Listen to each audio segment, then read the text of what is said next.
And now, your KRCG 13 Storm Vision Forecast with Zac Evans. Many of us are starting the day with clouds overhead, but you may see a little bit of spotty rain through this morning and maybe even a little bit of a wintry mix. Most of that, though, is going to be north of I-70. You can see that satellite and radar now, those pink and purple shades, just to our northeast, clipping portions of Montgomery and Audrain County. As I mentioned, everyone else has clouds. Most of that rain is to our east now.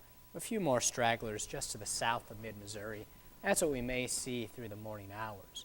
There's lots of dry air in place, though, and that causes that rain to evaporate before it gets to the ground, which then forces that air to get cooler. So you may see a little bit of sleet mixed in with those raindrops. But as far as icy conditions, not many of us are going to have the chance to see that.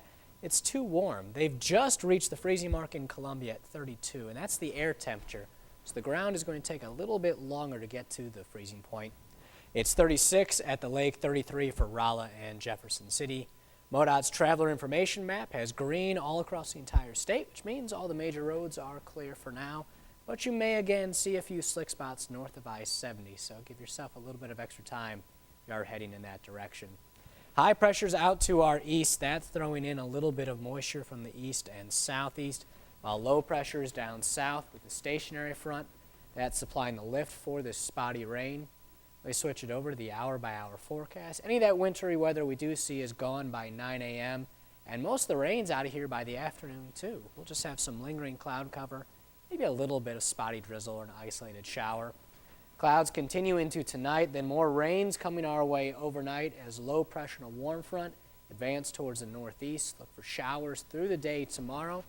Will start to dry out by the time we hit Friday night. Just some clouds to take us into the weekend. For today, we top out at 42, spotty rain, maybe a little bit of a wintry mix, mainly north of I-70 this morning. Tonight, more rain, and it's just going to be rain. 38 is the low. Here's the 7-day forecast. Temperatures tomorrow in the 50s. Then we have the 40s through the weekend. We stay dry. Next week, the 40s for Monday, maybe even the 50s Tuesday and Wednesday.